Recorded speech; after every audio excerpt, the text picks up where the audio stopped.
What's up, people, and welcome back to Religion Camp. My name is Mark Gagnon, and thank you for joining me in my tent where every single Sunday we explore the most interesting, controversial, and fascinating stories from every religion from around the world, from all time, from all the secret texts, all the books, all the stories. We dive in to all of it. As always, I'm joined by my dear friend Christos. How are you, buddy? What's up? All right, so we have too much to get into to hear Christos.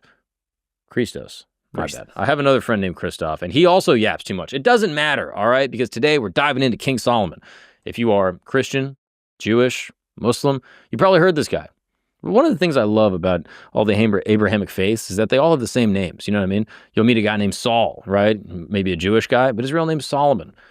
Christians don't really name their kids Solomon as much, but you hear it. And then Suleiman, the Muslim name, obviously based off this guy. He is very important to the Abrahamic religions, but also to Freemasons, and today we're going to figure out how it all ties together. Now, as always, if there's a part of this story that delineates in your faith, my bad, all right? I do my best on this show to understand the core teachings of all the faiths from around the world and try to understand where we are more similar than different, okay? That is my goal with this show, is I want to understand people, and in order to do that, I think you need to know the God that they worship. So, Solomon is important to all of them. As you know, he's the second child born to King David and Bathsheba and the fifth of David's sons. And although there's, not a ton that we know about his childhood, it is known that the prophet Nathan, who had a lot of influence in the courts, was his tutor. And accordingly, Solomon would have received, a lot of grounding in Jewish civil and religious teachings throughout his childhood. And his position in the court was enhanced by his mother, who was extremely intelligent and had a lot of influence over the king. That's basically what we know about his early childhood. But let's dive in to his anointing and the rise to power. So, King David, as you know, the great king, is nearing the end of his life. And there's a crisis over the succession, right? Which, is a tale as old as time. And this is starting to emerge in the, royal courts of ancient Israel. So David's son, Adonijah, is basically trying to seize this opportunity that's presented by his dad, feeling a little sick. And he basically declares himself king. And he gets some supporters for a little bit of a coronation.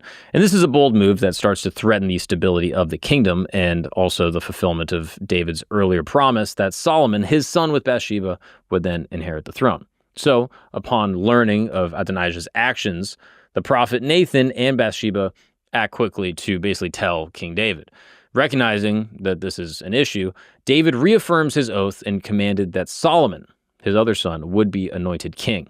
Solomon was then escorted to the king's, basically like court. He's on the mule that is a symbol of like this royal authority.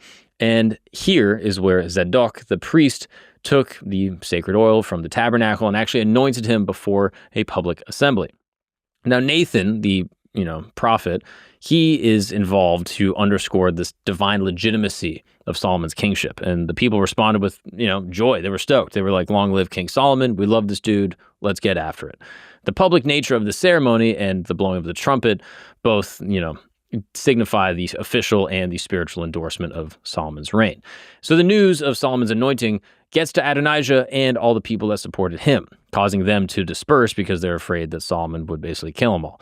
Adonijah sought sanctuary at the altar, and Solomon, at this moment, demonstrates a certain amount of humility and peace. And he spares his life on the condition of future loyalty. Which, again, back in the day, kings, like if there was someone basically disputing the king's role, he would just take him out. So Solomon, in this case, is already showing like how wise and diplomatic he can be.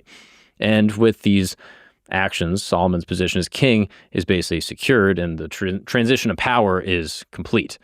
Now, after securing the throne, Solomon sought to establish his reign on the foundations of religious devotion and humility. So he travels to Gibeon. This is a significant religious center at the time where the tabernacle and the bronze altar are located. Now, Gibeon was known as the Great High Place, and it was where Solomon offered a remarkable sacrifice of 1,000 burnt offerings, which again demonstrates his dedication to God and also, the importance of seeking this divine favor at the beginning of his rule. Now, during his stay at Gibeon, Solomon experienced a profound spiritual encounter. In this dream, God appears to him and basically invites Solomon to ask for anything that he wants. Rather than requesting wealth or, to live forever or defeating all of his enemies, like literally God is showing up to him and be like, all right, you have one wish. What do you want it to be? Solomon asked for a discerning heart and the wisdom to govern the people justly. I mean, once again, just like the ultimate dude. I feel like if God came to basically anyone on earth and was like, hey, you get one wish, most people would be like, dude, Nintendo Switch? Like, I feel like we would all blow it. But Solomon was smart enough to be like, yo, I want just wisdom. Guide me to guide these people. And this request, again, reflects the awareness of this responsibility of the kingship and his desire to actually prioritize the people over his own personal ambitions. And God is stoked with Solomon's request. And in response, God not only grants him with unparalleled wisdom, but also promises him riches and honor and a long life if he remains faithful. And this divine promise, again, kind of separates Solomon from all the other rulers of his time and kind of puts him in this unique position to actually bless the, ancient Israelis and, guide them on their journey. Now, Solomon's wisdom extended beyond legal judgment to encompass knowledge of natural sciences and music and parables, and as later biblical accounts and traditions will attest to. And his reputation as like this wise and just ruler was known throughout the ancient world and attracted a lot of attention from foreign kings and dignitaries, and really solidified his place in history as the sort of archetypical wise king. And the events at Gibeon set a precedent for this godly leadership. Solomon really kind of showed the importance of like seeking this divine guidance, and his humility and his devotion at the beginning of his reign established a model for all the future leaders, as we'll see throughout the Bible. Now, Solomon's wisdom was not only evident in his, famed judicial decisions, but also in his approach to governance and admin. So upon consolidating his rule and kind of, making everything square, Solomon undertook a comprehensive recognition of the political structure of his nation. And so he created, well-ordered bureaucracy and appointed like cabinet officials with like clear roles. This includes Azariah as the chief of the other officers, and Ahishar as the palace administrator, and a bunch of other sort of bureaucratic things.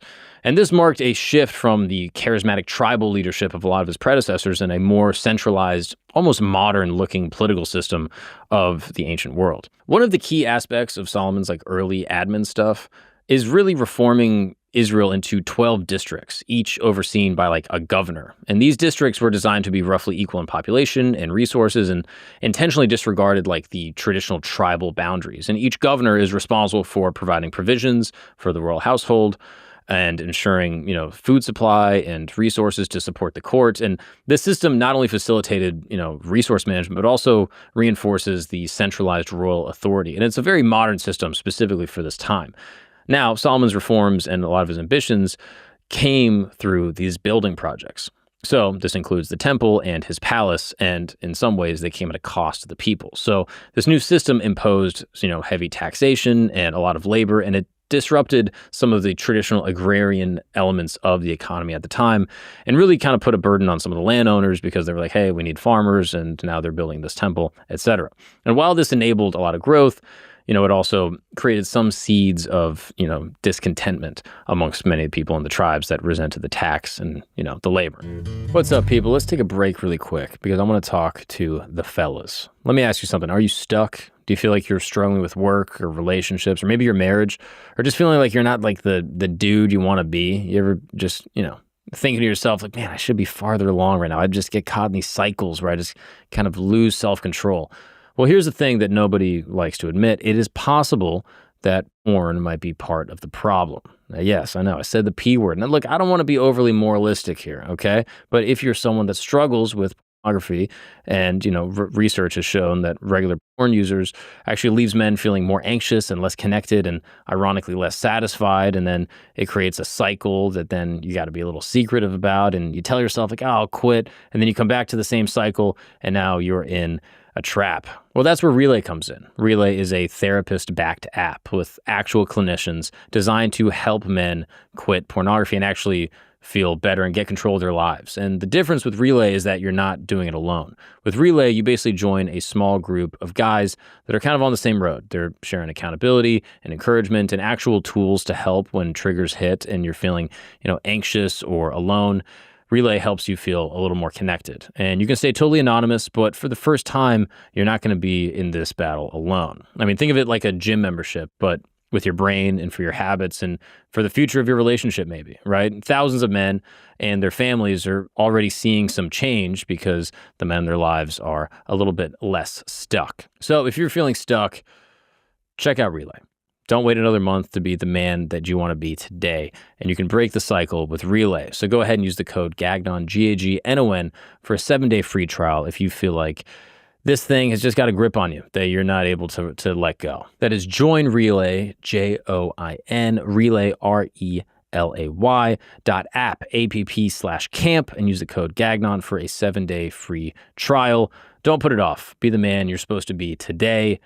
Now let's get back to the show. Now, Solomon's reign is widely recognized for ushering in this political and economic stability in ancient Israel. So after the turbulent years of David's rule, Solomon maintained peace on all borders and allowed for the consolidation of the kingdom and the flourishing of, commerce and agriculture. So this absence of large-scale warfare during his rule really enabled the kingdom to focus on development and wealth accumulation, and as it's reflected in a lot of the biblical accounts and a lot of corroboration from, the study of the regional power dynamics, really helped Israel flourish in this time. And a cornerstone of Solomon's political strategy was the use of diplomatic marriage to secure alliances. The most prominent of these was the marriage of the daughter of the Pharaoh, the king of Egypt. And in this union, described in multiple biblical passages, signified a major diplomatic achievement, as Egyptian royal daughters were rarely given in marriage to foreign rulers. And a lot of scholars will note that this alliance not only enhanced Solomon's prestige, but also brought a ton of benefits, including the city of Gezer as a dowry, and it also strengthened Israel's strategic position. And this marriage is discussed a lot in academic literature as a reflection of sort of Solomon's status and his influence of Egyptian culture and politics. And Solomon's reign also saw the expansion of a ton of trade networks, as you can imagine. And this contributes, again, to Israel's emergence as this regional economic power. And through these alliances, specifically with Tyre, Solomon secured access to goods and raw material and artisans. And these trade routes extended into Arabia and even beyond, and it brought in a ton of gold and other valuable commodities. And the wealth generated from these activities is documented both in the Bible, but also in archaeological research, which again points to this prosperity and international connection of Israel under Solomon's rule. Now, maybe for Solomon's most, renowned achievement is the building of the first temple. And this is important because this is going to come up with a lot of the Freemason stuff later. So track this part. Basically, the Israelis at the time had a vision for a central sanctuary in Jerusalem, and it started with King David, who sought to build a permanent dwelling place for the Ark of the Covenant. Now, if you don't know what the Ark of the Covenant is, it's very important to the ancient Israelites. Now, according to the biblical narrative and supported by some analysis from the Jewish Theological Seminary, David was not permitted by God to construct the temple himself because he had been a warrior and he himself had shed blood. Now, instead, the task was entrusted to his son Solomon as a fulfillment of this sort of divine prophecy that David's lineage would establish this house for God.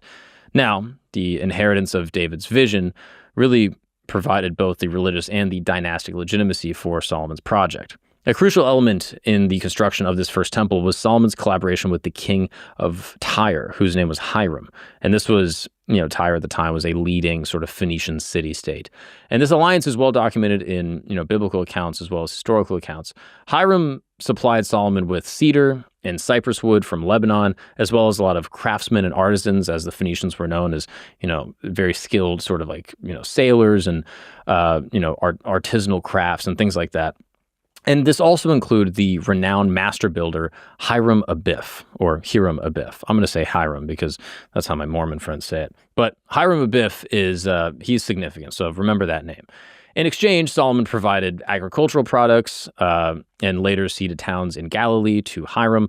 And this partnership once again showed the close economic and diplomatic ties between the Israelis and the Phoenicians in the ancient world. Now, the construction details of the temple are described in the biblical books of Kings and Chronicles, as well as a lot of archaeological records. The temple was built using quarried stone for the structure, cedar and cypress wood for the roof and the interior, and lavish gold overlays for many of the sanctuary's most sacred spaces. And the use of Phoenician building techniques and the materials is really evident throughout the historical records, and really parallels other Iron Age temples in the Levant, such as those in Tel Tayanat and Ain Dara. The combination of these local imported resources, along with the employment of many laborers and artisans, made the temple this monumental achievement in the ancient world, both for craftsmanship and art, as well as engineering.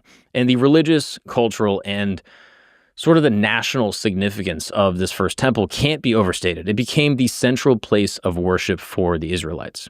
It housed the Ark of the Covenant, and it served as this focal point for festivals and sacrifices and communal prayer. And the temple really symbolizes the fulfillment of God's promise to David. And it really shows the unity of these different Israeli tribes.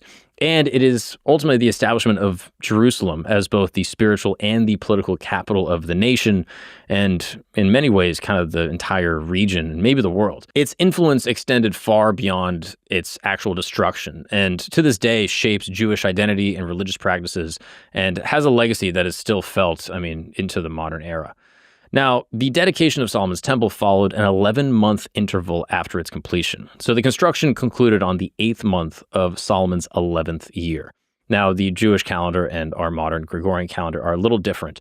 But while the dedication ceremony began on the 7th month of the following year, aligning with the Feast of Tabernacles, and this is noted in 1 Kings. This gap allowed for the meticulous preparations, including the crafting of these sacred vessels and organizing the priesthood. And this ceremony marked this pivotal moment where, there's no longer this sort of nomadic, traveling, mobile tabernacle, but a permanent sanctuary for the Ark. Now, the Ark of the Covenant is the symbol and sort of the manifestation of God's presence. And it was carried by priests from the city of David to the temple in this massive procession, accompanied by sacrifices, according to the Bible, too numerous to count. The ark was placed beneath the wings of the cherubim in the Holy of Holies, and as the priests exited, a divine cloud filled the temple, once again signifying God's approval and his presence. Now, this event echoed the, cloud that guided Israel into the wilderness, and is once again a sort of a fulfillment of sort of a more ancient prophecy that we see in Exodus. And once again, just reinforces the temple's role as this new home for God. Now, in this dedication, Solomon has a prayer that is very famous, and it emphasizes three main things. One is forgiveness. He pleads for God to, hear Israel's repentance, in times of drought or famine, and basically to forgive the sins of your people. It also acknowledges divine presence. He basically says, even the highest heavens cannot contain you. Yet he asks God to, once again, heed the prayers of the people that are directed towards the temple. And then lastly, universal worship. He invited foreigners to pray at the temple, and it really foreshadows ancient Israel's mission to bless all the nations. And this dedication coincided with the Feast of the Tabernacles, known as Sukkot, which is still a Jewish high holiday that's celebrated to this day. And this is basically a 7-day festival that extended to 14 days of celebration. There is even mention of Yom Kippur, the Day of Atonement, and it occurs earlier in the same month. And Sukkot begins on the 15th, whereas, Yom Kippur is on the 10th. But, these two high holidays of the Jewish calendar kind of happening within the same time frame, just once again sort of shows Solomon's dedication lining up with many of the important significant dates of the ancient Israelite calendar. After this dedication, God reaffirmed his covenant with Solomon and promised to basically establish David's dynasty if Israel remains faithful to him. However, he also warned that idolatry would lead to the temple's destruction and Israel's exile. Now, this condition of the covenant, has been analyzed by many different scholars throughout the years, really underscores the moral responsibility tied to the divine blessing. Solomon's later apostasy, and we hear about it in 1 Kings, basically in his old age, he falls into sin despite all of his wisdom, kind of in a tragic way fulfills some of these warnings, and really illustrates the peril of, these sort of conditional covenantal loyalties that the Israelis faced. Now, that construction was just of the temple. Now, Solomon also had a palace that was developed that was described in, 1 Kings as well, which was a monumental structure within his royal complex. And this measured approximately 150 feet long, 75 feet wide, and 45 feet tall. Again, for the ancient world, this was, a significant engineering feat. And it was supported by these rows of cedar columns from Lebanon. And, it was known at the time as a prized material for its durability, but also the aroma and the fragrance that it would actually give off. And the palace's name was derived from the extensive use of Lebanese cedar, imported through Solomon's alliance with King Hiram of Tyre. And its design featured 3 tiers of windows and sort of this long hall. And it once again reflects a lot of Phoenician architectural influence. And the palace also served as an armory. It housed Solomon's shields and his weapons, which once again just symbolizes the military strength as well as the, opulent diplomacy that Solomon's reign sort of symbolized. Solomon's throne, which is also detailed in the Bible, was this extraordinary symbol of divine kingship. It's crafted from ivory overlaid with gold, and it featured 6 steps flanked by 12 sculpted lions, one at each end of every step, and armrests adorned with additional lions. It also highlighted a golden footstool and once again just emphasized the throne's elevated status. The lions, which, as you can imagine, are a universal symbol of royal power in the ancient Near East, and really just once again underscored Solomon's authority and his God-given wisdom. The throne's design, unparalleled in really any other kingdom in the area, once again reflected Israel's unique identity as the nation governed by God. Now, Solomon has his temple built, he has his palace built, and now he's being known throughout the ancient world. So the Queen of Sheba, having heard of Solomon's wisdom and his relationship to God and, his connection to his people, traveled to Jerusalem with this grand caravan and brought spices and gold and all sorts of stones. And according to the biblical account, her purpose was to test Solomon with difficult questions and riddles, and this was a common practice amongst, many ancient monarchs to assess the intellect and the discernment of other kings in the region. And Solomon answered all of her questions. Nothing was too difficult for him to explain. The biblical narrative emphasizes that the queen was really impressed by his wisdom and the splendor of his court and the palace and the organization of his kingdom, and according to the account, it left her breathless with astonishment. And rabbinic and even midrashic tradition further elaborate on the riddles that she posed. The visit of Queen Sheba really just stands as a testament to Solomon's international fame in the region, as well as his, reputation for wisdom. Now, Solomon's personal life at certain points was a little crazy, if you ask me. So Solomon's reign was marked by an extraordinary number of marriages, 700 wives, who, many of which were princesses, and 300 concubines. And this is all according to 1 Kings. These marriages were not solely for, obviously personal pleasure. They were strategic alliances with foreign royal families intended to secure this political stability. So each princess established a treaty or an alliance, and once again reflected a common practice used in the Near East of, monarchs basically using marriage as a tool for diplomacy. I mean, if you don't know, basically if, you're a guy from a different tribe, if, this king marries your daughter, he's going to have a vested interest in your success, and the two of you basically are like, hey, we're cool. So 700 of these alliances, ostensibly existed in Solomon's reign. This policy also meant that Solomon's court became like this cosmopolitan center and had, people and women from all over, the region basically sort of going back and forth and discussing different ideas and really introduce a diversity of cultures and beliefs to Israel's royal household. And this influx of foreign wives brought with them their, native customs. So over time, Solomon tolerated and even facilitated their worship by building high places and shrines for some foreign deities, such as Ashtoreth, Molech, and Chemosh. And this is once again noted in 1 Kings. This accommodation is in some ways a violation of the commandments given to Israel, which warned against, intermarriage with nations that practice idolatry or against the worship of other gods. And the biblical narrative emphasizes that Solomon's heart was turned away from this exclusive devotion to the Lord, and he became entangled in, pagan worship basically by proxy and by basically allowing idolatry to flourish within this realm. Now, the biblical authors are pretty clear in their critique of his, sort of freedom of religion, right? His willingness to blend the worship of, the God of Israel and that of the foreign deities is seen as a grave spiritual failure, and once again sets a precedent that would plague Israel for generations. And this mixing of elements of different religions, according to many scholars, undermines the covenant and leads to national instability. As a result, God pronounced judgment. The kingdom would be torn apart after Solomon's death, with only a remnant left to his descendants. And the seeds of Israel's eventual division and later exile are in some ways sown in Solomon's religious compromises. And this once again just becomes a cautionary tale for future generations about the dangers of the exclusive loyalty to God. Now, one of the interesting elements of Solomon is that in many post-biblical sort of Jewish, Christian, and Islamic traditions, Solomon is not only remembered for his wisdom, but also for his possession of esoteric knowledge, specifically in the realms of like magic and demonology and control over the spiritual world. These traditions are most prominently recorded in the Testament of Solomon, which is a pseudo-epigraphical text from the early centuries after the death of Christ, which presents Solomon as the master of spirits and demons and basically uses this divinely given ring, like a literal ring that he wears to command and interrogate them. So this work, while not part of the canonical scripture, reflects this enduring fascination with Solomon and his supernatural abilities. And you'll hear this throughout, Jewish and Christian folklore, that he's a healer and that he's able to do many things given this magical ring.